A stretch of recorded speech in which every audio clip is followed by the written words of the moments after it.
Olvida lo que crees saber de las princesas. Esto no es un cuento de hadas. Es un manual de cómo dinamitar una corona desde dentro, transformando el privilegio en un negocio de escándalos sin precedentes. Imagina nacer en el epicentro del poder, con el apellido más pesado de España y un destino escrito en oro, pero con un alma que arde por reescribir cada página. Esta es la cruda realidad de Victoria Federica, la nieta del rey que, cansada del guión real, decidió prenderle fuego. Detrás de los flashes de sus fiestas más salvajes y los titulares de sus polémicas se esconde una tragedia silenciada. Es la historia de una niña que vio su familia desmoronarse bajo los focos y de una mujer que, hoy, ha aprendido a capitalizar cada fisura de ese legado. No es solo una influencer, es la paradoja andante de la realeza del siglo XXI. Cada desafío a la norma, cada multa ignorada, cada confrontación con la prensa, todo forma parte de un plan maestro para monetizar su propia rebeldía Borbón. Es una víctima de las circunstancias, arrastrada por la presión mediática y una infancia compleja, o la astuta arquitecta de su propio caos millonario. Prepárate, porque lo que estás a punto de descubrir no solo es la historia no contada de Victoria Federica, sino la autopsia de una fractura real que ha redefinido para siempre el significado de ser royal en España. Are you ready? Because the story you are about to see is not a fairy tale, it is the story of an earthquake. Imagina nacer en la cúspide del mundo. Un palacio como cuna, un apellido que te sitúa en la línea de sucesión al trono y un destino grabado en piedra. Deber, decoro, silencio, ese era el guión. Pero, ¿qué sucede cuando la protagonista decide prenderle fuego a ese mismo guión? Esta no es la historia de una princesa de cuento, es la crónica de una rebelde, de una mujer que creció viendo la fachada perfecta de su familia desmoronarse en público, que vivió el primer divorcio de la monarquía moderna como un trauma personal y que, desde entonces, ha convertido su vida en un desafío constante. Lo que vas a ver a continuación es la anatomía de una fractura, la de una niña que sufrió la humillación pública de una familia rota y la de la mujer que hoy parece estar cobrando el precio. Antes de sumergirnos por completo en esta fascinante y compleja narrativa, te pido un pequeño gesto que hace una gran diferencia. Si te está gustando esta historia y quieres seguir descubriendo los secretos mejor guardados de las figuras más enigmáticas, suscríbete ahora mismo a Tus 50 favoritos y activa la campanita. Así no te perderás ninguna de nuestras profundas crónicas. Y por supuesto, antes de continuar, déjame en comentarios desde dónde nos estás viendo y qué piensas hasta ahora de esta increíble historia. Queremos leer tu opinión y saber qué te parece esta faceta menos conocida de la realeza. En el mismísimo umbral del nuevo milenio, mientras el mundo miraba al futuro con una mezcla de esperanza y temor, la familia real española abría sus puertas a una nueva generación. El 9 de septiembre del año 2000, las paredes del Hospital Ruber Internacional de Madrid fueron testigos de un nacimiento que paralizó al país. Llegaba Victoria Federica de Todos los Santos de Marichalar y Borbón. No fue un nacimiento cualquiera, fue un acontecimiento de Estado. Era la segunda hija de la infanta Elena de Borbón, la duquesa de Lugo, y de Jaime de Marichalar, y lo más importante, era la primera nieta de los monarcas reinantes, Juan Carlos I y Sofía. Desde el primer segundo de su vida, un peso inmenso se posó sobre sus hombros. Ocupaba el 5º lugar en la línea de sucesión al trono. Una posición distante, sí, pero que la ataba inexorablemente a la institución. Su nombre no fue un capricho, fue un mapa de su linaje, un tapiz de realeza europea cosido en su propia piel. Victoria en honor a su tatarabuela, la legendaria reina Victoria Eugenia de Battenberg. Federica en recuerdo de su bisabuela, la reina Federica de Hannover. Y por si fuera poco, el tradicional de Todos los Santos, anclándola aún más, si cabe, a las costumbres más profundas y ancestrales de la Casa Real Española. Su bautizo, celebrado el 11 de octubre del año 2000, no fue una ceremonia familiar íntima, sino un evento de Estado en el Palacio de la Zarzuela. Una exhibición de simbolismo diseñada para enviar un mensaje claro. Esta niña pertenece a la corona. La infanta Elena, descrita por todos como una mujer de fuerte carácter, con una personalidad indomable heredada de los Borbones, tomó la decisión final. Cogió a sus 2 hijos, Froilán y la pequeña Victoria, y se mudó de la casa conyugal.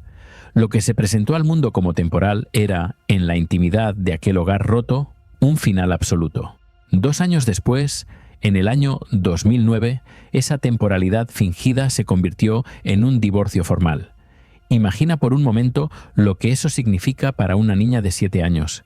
La disonancia, la profunda confusión entre la narrativa pública, que habla de algo temporal, y la realidad privada, que es la de una separación definitiva. Victoria Federica vio a su padre desaparecer de su día a día.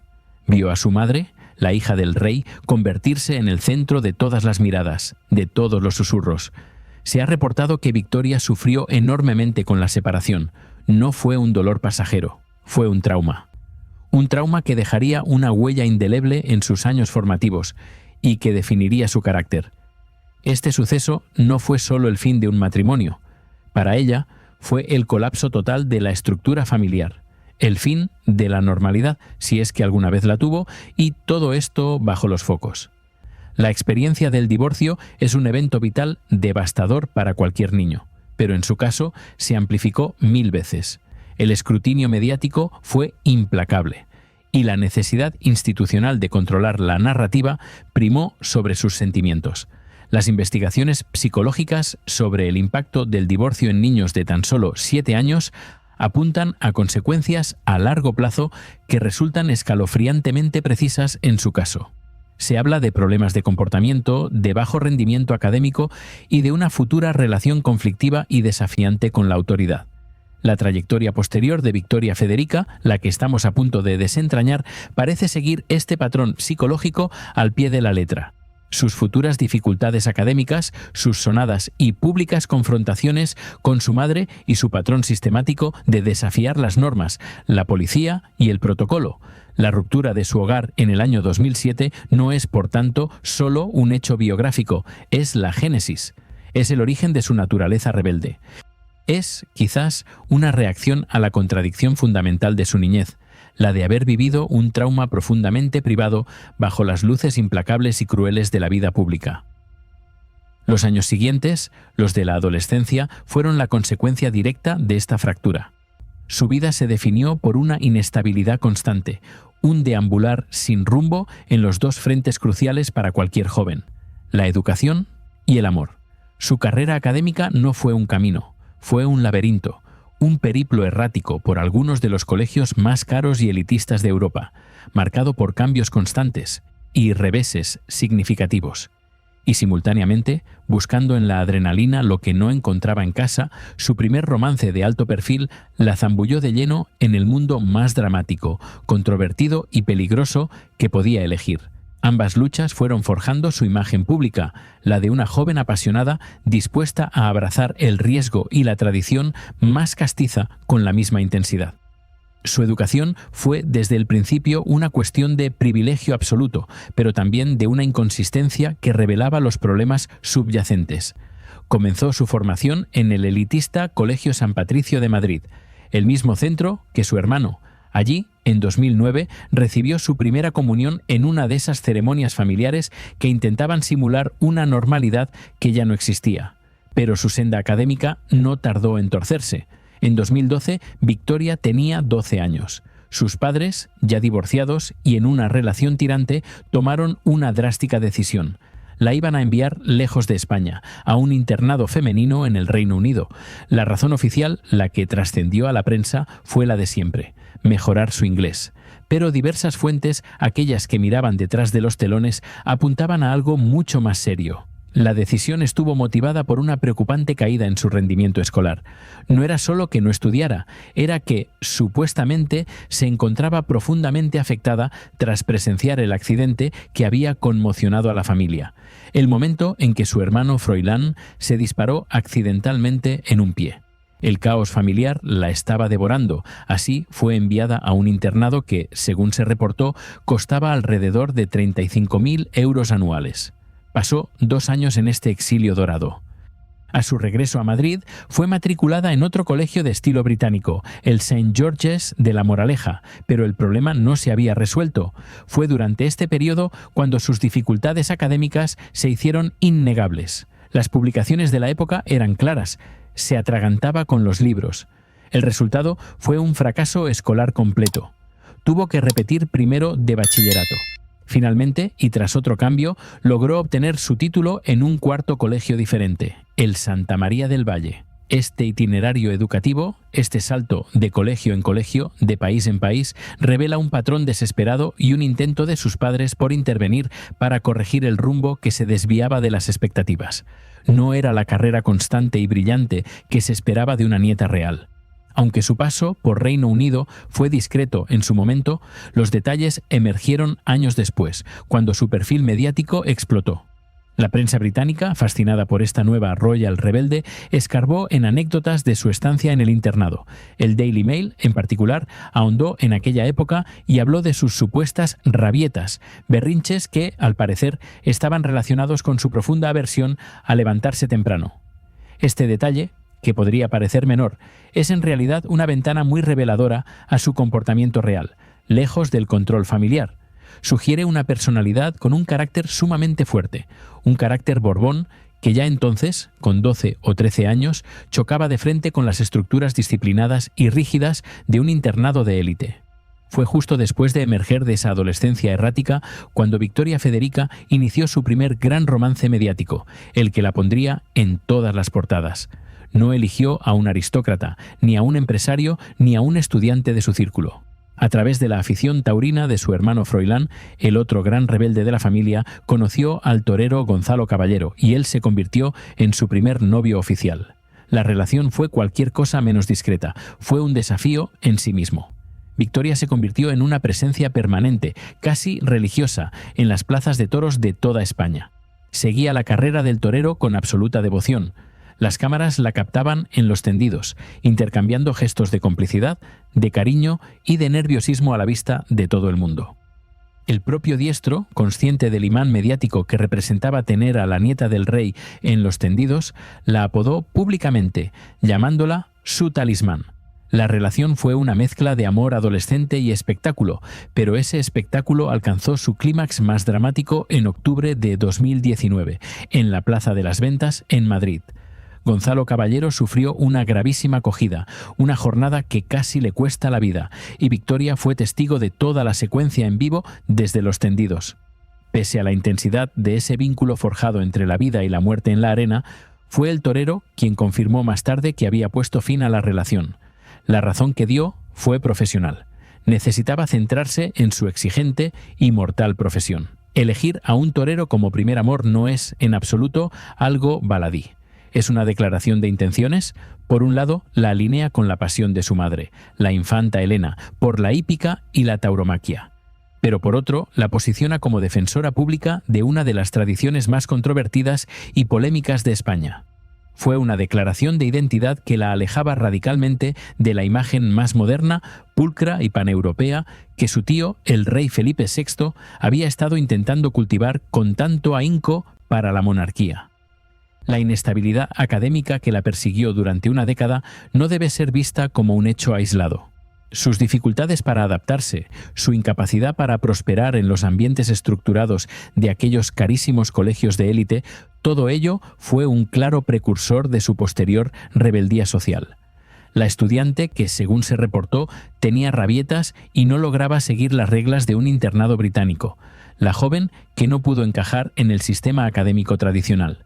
Esta es la misma persona que años después mostraría un desdén abierto y público por las normas de tráfico, las restricciones sanitarias de la pandemia y el protocolo mediático más básico. Su expediente académico no es, sencillamente, un reflejo de su capacidad intelectual. Es, en realidad, la primera manifestación pública de un patrón de comportamiento antiinstitucional. Por eso, su eventual abandono de la universidad no fue, como veremos, una decisión súbita.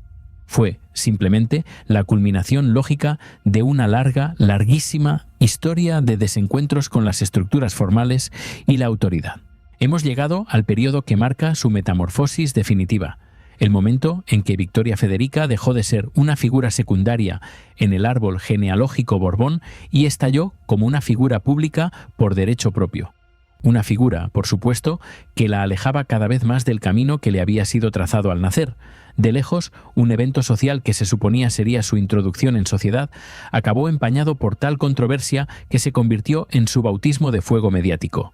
Y eso fue solo el preludio de su acto más desafiante hasta la fecha: tomar la decisión de abandonar una carrera universitaria prestigiosa y carísima para abrazar la vida de influencer. Una decisión que, según cuentan, provocó una profunda, casi irreparable, fractura en su familia y que cimentó para siempre su estatus de rebelde oficial de la corona. Aunque cumplió 18 años en septiembre de 2018, no fue hasta junio de 2019 cuando Victoria Federica celebró su gran puesta de largo, y fue un gran evento. Se realizó en una exclusiva finca a las afueras de Madrid, contó con 300 invitados y lució un espectacular y comentado vestido rojo diseñado por el modisto de cabecera de la aristocracia, Lorenzo Caprile.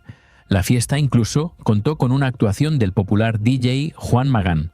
El evento también marcó un momento de máxima tensión: la tirante reunión pública de sus padres, la infanta Elena y Jaime de Marichalar, quienes apenas se veían. Pero la celebración, que se suponía sería un cuento de hadas moderno, estuvo marcada por la controversia y el escándalo. Hubo un momento que lo eclipsó todo: un regalo que recibió y con el que no dudó en posar para las fotos. Se trataba de un cerdo vietnamita. Pero no solo eso, el animal venía envuelto, a modo de capa, en una bandera de España. La imagen fue tan bizarra, tan surrealista, que se hizo viral en cuestión de minutos y generó una ola de críticas furiosas. No solo por el uso de un símbolo nacional, la bandera, de una forma que muchos consideraron frívola, irrespetuosa y una auténtica burla. También se descubrió que el cerdo vietnamita está catalogado en España como especie exótica invasora. Su posesión, su comercio, todo está restringido por ley, por lo que el malogrado regalo era en sí mismo ilegal. ¿Qué opinas de este momento? ¿Crees que fue una simple broma de mal gusto por parte de sus amigos o una provocación deliberada, un símbolo de su propia rebeldía al posar con algo ilegal y exótico envuelto en la tradición? Déjanos tu opinión en los comentarios. Para colmo del evento, se reportó en aquel momento que la planificación de la fiesta en sí había sido una fuente constante de disputas, de públicas y sonadas discusiones entre Victoria y su madre, la infanta Elena. La fiesta, que debía ser su puesta de largo, su entrada al mundo adulto, se convirtió en su primer gran escándalo mediático como adulta, y no sería el último.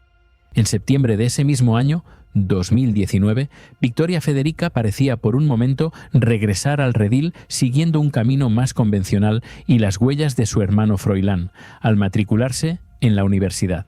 Eligió el College for International Studies, conocido como CIS, una universidad de élite de estilo americano en Madrid. La carrera que escogió fue Marketing y Comunicación. La matrícula anual, como era de esperar, era acorde a su estatus, ascendiendo a entre 20.000 y 25.000 euros. Todo parecía encauzarse, pero fue un espejismo. Su paso por la universidad fue, por ser generosos, efímero. Apenas un año y medio después de comenzar, en 2021, abandonó definitivamente los estudios. Fuentes contemporáneas y testimonios de compañeros de clase indicaban que su presencia en el campus era, en el mejor de los casos, escasa. El aula de 25.000 euros se encontraba casi siempre vacía. El motivo de este abandono fue una decisión que cayó como una bomba en su familia. Decidió dedicarse en cuerpo y alma a su incipiente carrera como influencer y figura de la moda. Un camino que, a todas luces, encontró mucho más atractivo y lucrativo que las aulas y los libros de marketing. Esta decisión, la de dejar la universidad para convertirse en una personalidad de redes sociales, marcó el punto de inflexión más dramático en su relación con su familia, y especialmente con su madre. Se dice que la infanta Elena, una mujer que, a pesar de todo, sí completó sus estudios de magisterio, recibió la noticia con una profunda y helada decepción, con total y absoluta desaprobación. Convertirse en la primera Borbón de su generación sin un título universitario era una ruptura inaceptable. Era romper con la tradición. Era un bochorno para las expectativas familiares. La tensión entre madre e hija escaló a niveles inéditos. Varios medios de comunicación reportaron en su momento que se encontraban en su punto álgido de distanciamiento, afirmando que la relación estaba completamente rota, que apenas se hablaban. Aunque la propia Victoria Federica declaró más tarde, en un intento por limpiar esa imagen, que su relación era la de una madre e hija normales y que admiraba a su madre como un ejemplo, aquel periodo estuvo marcado por un conflicto brutal. Fue un choque de generaciones y de valores que resonó en toda la prensa del corazón. Entre 2019 y mayo de 2022, mientras su vida académica se desvanecía, Victoria mantuvo una seria relación con Jorge Bárcenas. Esta relación solo sirvió para consolidar su nueva imagen de socialite y reina de la noche madrileña. La pareja también dio un paso significativo y muy poco convencional para un miembro de la familia real. Se fueron a vivir juntos.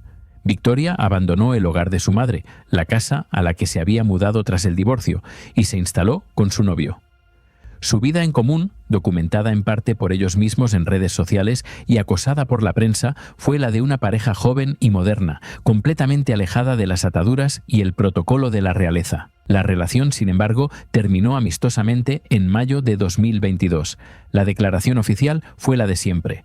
La llama del amor se había apagado. Tras la ruptura, Victoria regresó a casa de su madre. La tensión iba en aumento. Lo que estamos presenciando aquí no es simplemente un cambio de carrera, es algo mucho más profundo. La transformación de Victoria Federica en influencer es una estrategia, ya sea consciente o no, para comercializar su propia rebeldía. Ha creado un modelo de negocio que se basa en una paradoja fundamental, y este es su valor de mercado. Lo que la hace atractiva para las marcas depende directamente del estatus real que sus propias acciones están socavando. A las marcas y a los medios no les atrae una creadora de contenido genérica, de esas hay miles. Les atrae la morbosidad, la exclusividad, el escándalo de una Borbón que rompe las reglas. Cada fiesta hasta el amanecer, cada polémica con la prensa, cada gesto de desafío contra la convención, todo esto, en lugar de marginarla, lo que hace es aumentar su notoriedad y, por tanto, su valor en el mundo digital. Ha logrado lo impensable. Ha monetizado la atención generada por su comportamiento inapropiado para un miembro de la realeza. Ha creado un nuevo paradigma para los miembros secundarios de las casas reales europeas. En lugar de vivir de una asignación estatal, a cambio de un comportamiento ejemplar y de cortar cintas, ella genera sus propios ingresos sustanciales a través de una identidad pública que es la antítesis del deber institucional.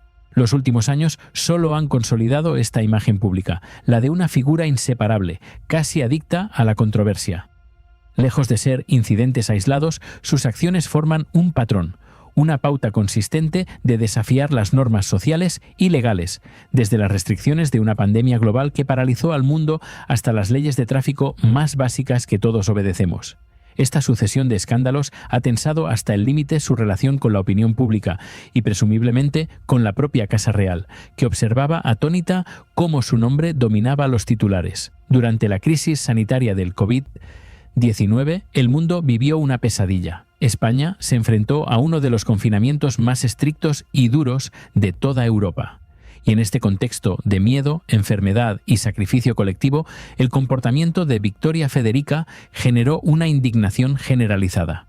Cuando se declaró el estado de alarma en marzo de 2020, la orden era clara: confinamiento domiciliario. Pero en lugar de quedarse en Madrid, en casa de su madre, ella decidió hacer las maletas. Cogió a su entonces novio, Jorge Bárcenas, y viajaron. Se trasladaron a confinarse a una lujosa finca privada en Villacerrillo, Jaén. Una mudanza que contravenía por completo todas las recomendaciones y restricciones gubernamentales. Mientras tú estabas encerrado en tu casa, ella elegía dónde pasar su lujoso confinamiento. Y no fue un incidente aislado. Su actitud, durante toda la pandemia, fue un goteo constante de desafíos. En ese periodo fue fotografiada en una peluquería sin mascarilla y sin mantener la más mínima distancia de seguridad. En octubre de 2020, ya de regreso en Madrid, pero con restricciones severas aún vigentes, asistió a una multitudinaria fiesta. Fue en un conocido local de la Plaza de Colón, y allí, tanto ella como otros asistentes fueron vistos y grabados sin mascarilla, ignorando por completo los protocolos sanitarios. Su comportamiento fue tildado de irresponsable e insolidario. Fue duramente criticada por dar un pésimo ejemplo en un momento de crisis nacional. Alimentó la percepción cada vez más extendida de que se consideraba por encima de las reglas, de que las leyes que afectaban al resto de la ciudadanía, a ti, a mí, a ella, no le eran de aplicación. Su relación con las normas de tráfico ha sido, si cabe, igual de conflictiva. Se ha visto envuelta en tantos incidentes que demuestran una recurrente imprudencia. En noviembre de 2022 se vio involucrada en un accidente de coche en el distrito de Salamanca de Madrid. Era de madrugada y el vehículo, conducido por su hermano Froilán, colisionó violentamente con varios coches aparcados. Pero aún más frecuentes, casi diarios, han sido sus infracciones a bordo de patinetes eléctricos. Se ha convertido en un peligro público. Ha sido fotografiada en múltiples ocasiones, incumpliendo la ley de todas las formas imaginables, llevando a otra persona o incluso a dos en un vehículo que es de uso estrictamente individual, circulando sin el casco obligatorio una y otra vez, excediendo la velocidad en aceras, poniendo en riesgo a peatones, usando el teléfono móvil mientras conducía, con una mano en el manillar y la otra en el teléfono, e incluso fue pillada saltándose un semáforo en rojo. Estas infracciones, que suman cientos y cientos de euros en potenciales multas, dibujan un patrón aterrador, un patrón de absoluto desprecio por la seguridad vial. No solo la suya, sino la de los demás. Refuerzan esa idea de una impunidad percibida, la idea de que pase lo que pase, para ella no habrá consecuencias. Aquí me siento obligada a hacerte la segunda pregunta. Ante este patrón de comportamiento, saltarse el confinamiento, ignorar las normativas sanitarias, despreciar las leyes de tráfico, ¿crees que este comportamiento es una consecuencia justificada de su infancia difícil y la presión mediática, o es simplemente un abuso de privilegio inaceptable? Quiero leer tu opinión sobre esto. Su relación con la prensa, la misma prensa que necesita para su carrera como influencer, es notoriamente tensa. Es una guerra abierta. Es conocida en el mundillo por sus desplantes en los photocalls. Llega, posa apenas unos segundos con expresión altiva y se marcha abruptamente para evitar responder a los reporteros. Todos hemos visto numerosas grabaciones suyas perdiendo los nervios, llegando incluso a tapar el objetivo de la cámara con la mano, propinando manotazos y exigiendo a los reporteros que la dejen en paz. Esta actitud confrontativa no se limita a los medios. Durante la pandemia, ella y su hermano se vieron envueltos en un altercado con la policía a altas horas de la noche. El motivo fue una multa de estacionamiento que además incumplía el toque de queda. Más recientemente, su supuesta profesionalidad como influencer ha sido puesta en entredicho.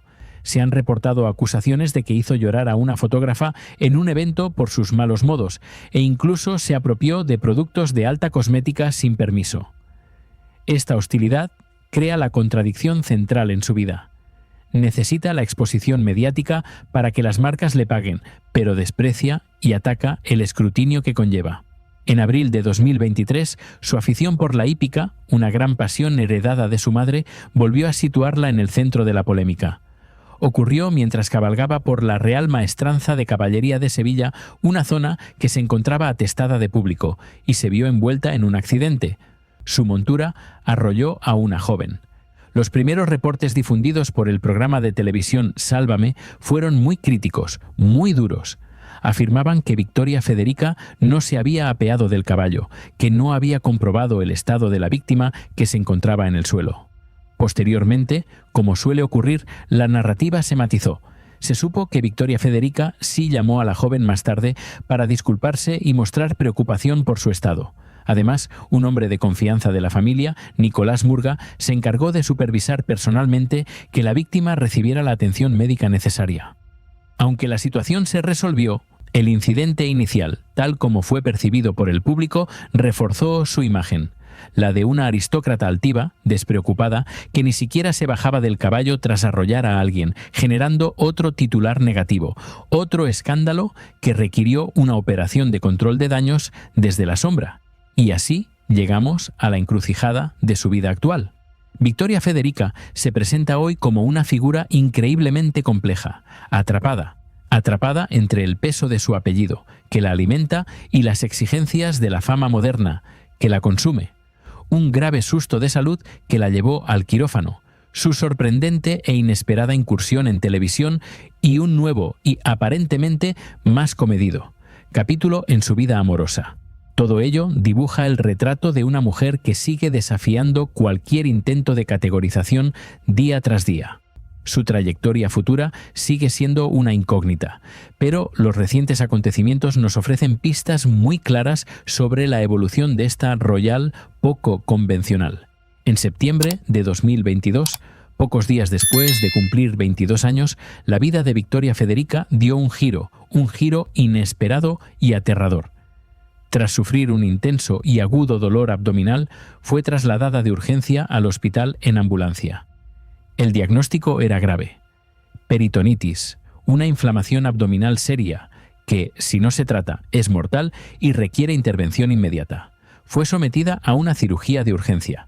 Afortunadamente, la operación fue un éxito. Pasó la convalecencia en casa, rodeada de su familia más cercana. Su hermano Froilán e incluso su primo, Juan Urdangarín, velaron por su recuperación. Este episodio de extrema vulnerabilidad, de enfrentarse a un problema de vida o muerte, ofreció una rara visión de su lado más humano, un recordatorio de su juventud, más allá de la armadura de controversias, desplantes y escándalos públicos. Y así, en un movimiento que sorprendió absolutamente a todos, Victoria Federica decidió dar el salto, un salto de las redes sociales, de las fotos de Instagram, a la televisión convencional, al prime time. Participó en la temporada de 2025 del popular concurso de Antena 3 El Desafío, un formato de alta exigencia que somete a los famosos a pruebas físicas y mentales extremas, y contra todo pronóstico obtuvo un meritorio segundo puesto. Ella misma reconoció que la presión del programa fue brutal, afirmó que le hizo sentir mucha emoción. Sorprendentemente, la decisión fue aprobada por sus padres. Se reportó que tanto la infanta Elena como Jaime de Marichalar se encontraban muy contentos y orgullosos de su participación. Este paso representa un desarrollo muy significativo en su carrera mediática. Representa un claro intento de tomar las riendas de su propia narrativa, de pasar de ser sujeto pasivo de los titulares de la prensa, la niña del patinete, la de la fiesta, a ser partícipe activa de un formato que, en teoría, le permite mostrar una faceta más auténtica, más combativa de su personalidad, un posible lavado de imagen. Desde 2025, su vida amorosa parece también haber entrado en una nueva fase, mucho más tranquila. Mantiene una relación con el empresario Borja Marí y Oriol, un hombre que no es ni DJ ni torero. Es miembro de la influyente Casa de Oriol, una familia con un importante peso histórico en el mundo empresarial y político español. Esta relación, mucho más discreta que las anteriores, podría indicar un cambio de rumbo, un giro hacia un círculo social más establecido, más tradicional y alejado del foco puramente mediático de sus pasadas relaciones con un torero y un DJ.